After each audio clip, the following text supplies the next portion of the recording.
You take two people.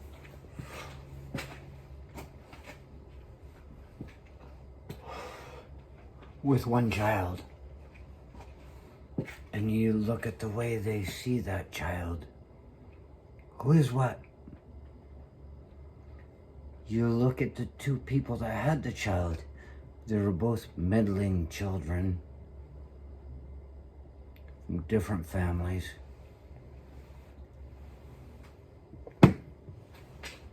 You take the feminine aspect, which is my mother, and the masculine, which is my father.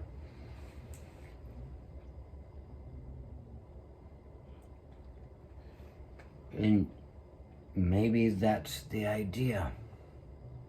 My mother was always giving me ideas. She wasn't making them up. I would say, I saw something the other day, and she said, you should do that. I go, and I'd do it. She wasn't making up ideas. She wasn't coming up with them. She was just seeing things that I saw and reacting and saying, you should do that.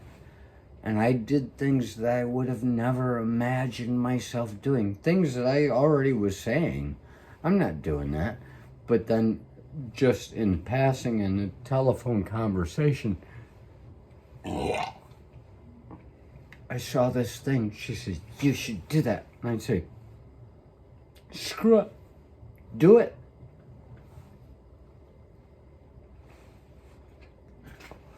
So you can talk about the feminine aspect of that versus my dad, who was on the other side, a middle child himself.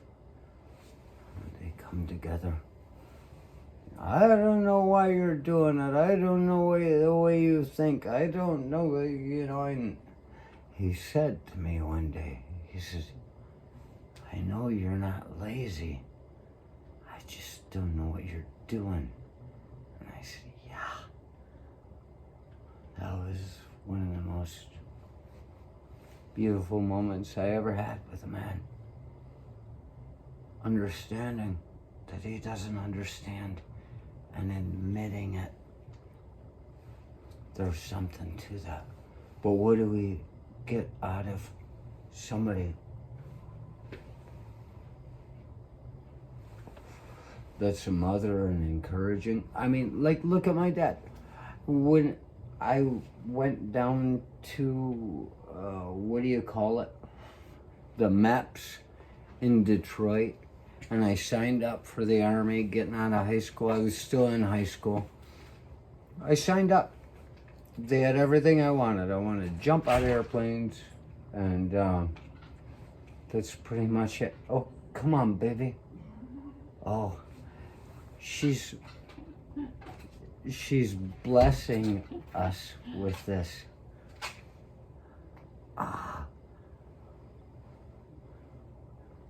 In him, with him, in the unity of the Holy Spirit, all honor and glory is yours, Almighty Father. So be it.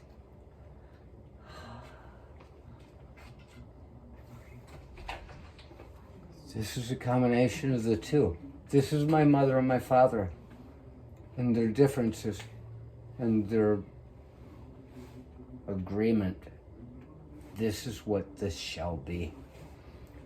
Ignore it. Let it be. Let it be. Let it be. Oh, let it be.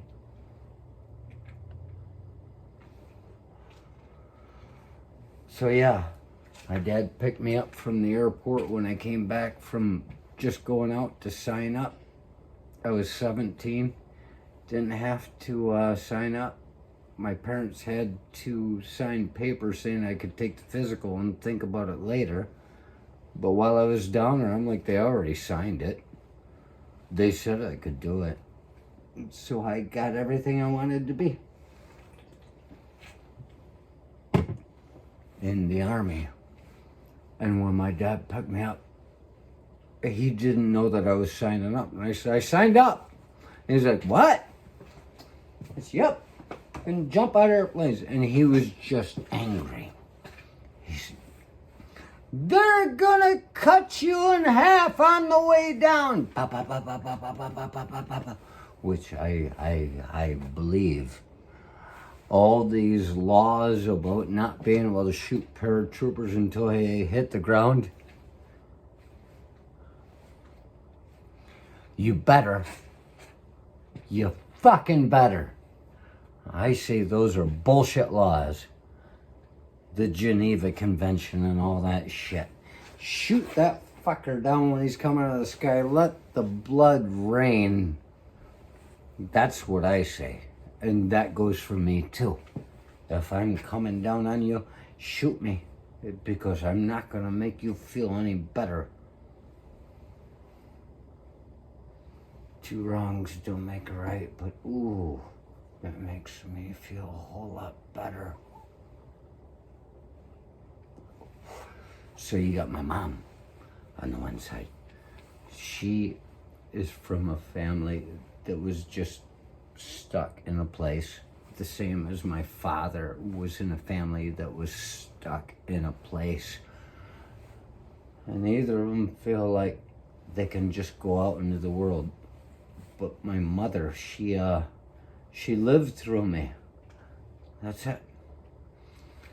She liked to hear my stories. She sent me out into the world to go see things. Whereas my father was like, I don't know what you're doing.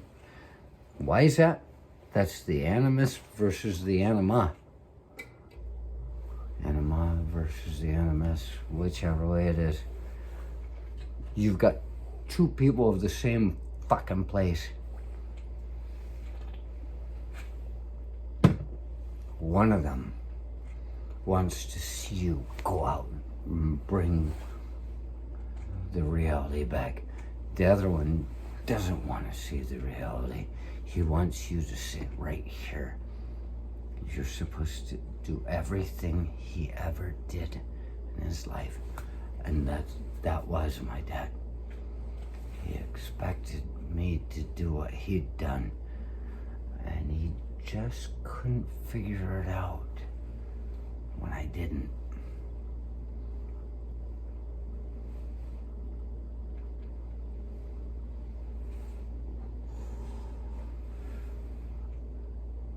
Now that they're both dead, if there is such a thing as them sitting together, oh boy, it means I've done something. They're fighting about me again.